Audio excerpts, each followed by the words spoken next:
no dia 4 de março de 2020, o Produto Interno Bruto do Brasil do ano anterior, em 2019. Conforme o levantamento feito pelo Instituto, a economia brasileira cresceu no ano de 2019 em relação ao ano anterior, 1,1%, perfazendo o total de 7,3 trilhões de reais que foi gerado na economia. Neste quadro, são apresentados em mais detalhes a composição do crescimento e da economia, de quanto se produziu. A terceira linha, ela mostra, para o período do ano todo, quanto a economia cresceu desagregados pelos seus componentes. A agropecuária cresceu 1,3%, a indústria 0,5%, os serviços 1,3%. Esse é do lado da oferta. Agora do lado da demanda, do lado dos gastos. A formação bruta de capital, que são os investimentos, 2,2%. O consumo das famílias aumentaram 1,8% e os gastos do governo diminuíram 0,4%.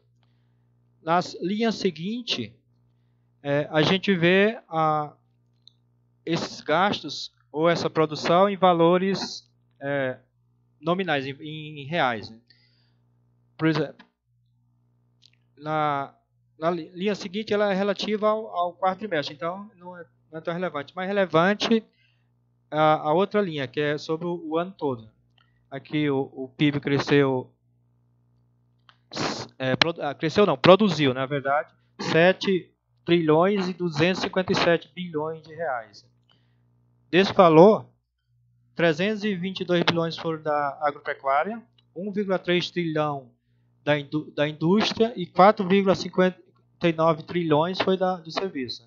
Os gastos, 1,114 trilhão de investimento, de formação bruta de capital, consumo das famílias, 4,702 trilhões e os gastos do governo, o restante. Aqui nesse outro quadro, temos aqui em relação trimestre por trimestre. A importância mais relevante é o último trimestre, né? que ele mostra a taxa de variação, de crescimento, né? A preço de mercado, quer dizer, a preço do vigente. O segundo trimestre, o terceiro trimestre e o quarto trimestre.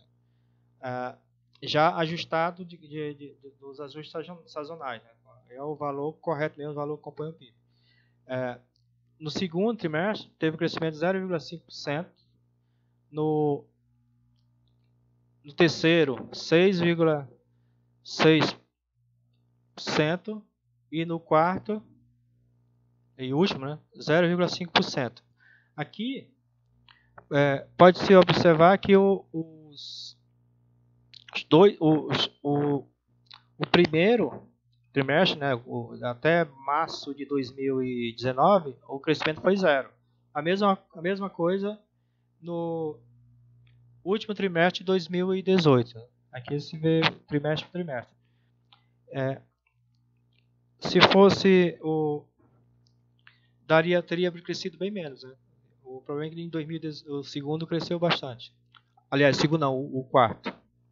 Agora, esse quadro aqui, que está na tela, é muito importante, que ele mostra a participação em termos percentuais da demanda, aquela parte, aquele outro quadro que a gente tinha ao lado da oferta e ao lado da demanda. Né? Esse aqui é o percentual da demanda.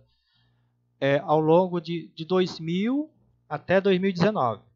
Observe-se que o consumo das famílias permaneceu basicamente quase a mesma coisa. Né? Em 2000, por exemplo, 2000 era 64,6% de tudo que produzia, o consumo das famílias correspondia a 64,6%. E em 2019, 64,9%. Aumentou uma coisa insignificante em termos percentuais. O consumo do governo, por outro lado, aumentou, mas não aumentou tanto. Né? era 18,8 e ficou agora, em 2019, 20,3. Os investimentos, aí sim deram uma caída razoável, né? Era quase 19% em 2000, chegou a 21,7%, 21,8% em 2011, e aí em 2019, 15,3%, 15,1%.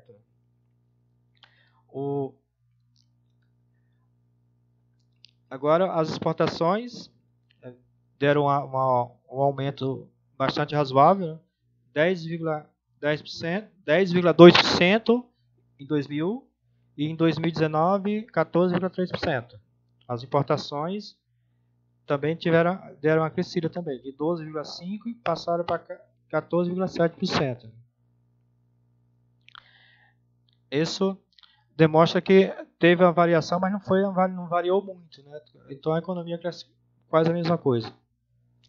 Este outro quadro, ele vê das atividades em termos percentuais, aqui, por exemplo, que compõem a economia, e qual a participação de cada grupo de setores que compõem a economia. Por exemplo, a agropecuária, ela correspondia em 2000 a 5,5% de toda a economia.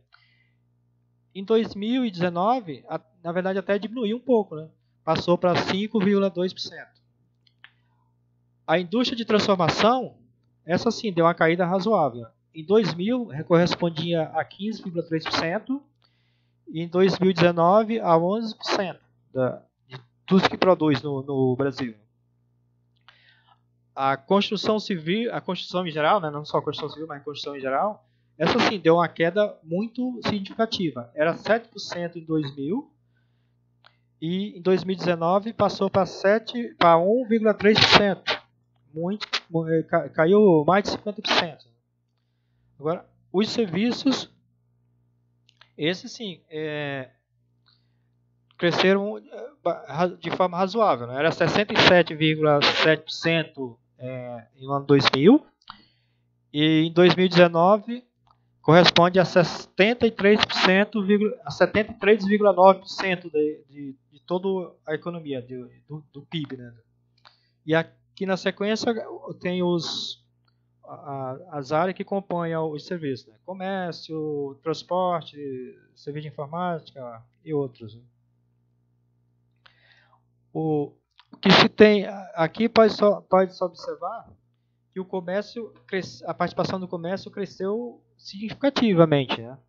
Era 8,1% no ano 2000 e passou para 2019 13,7%.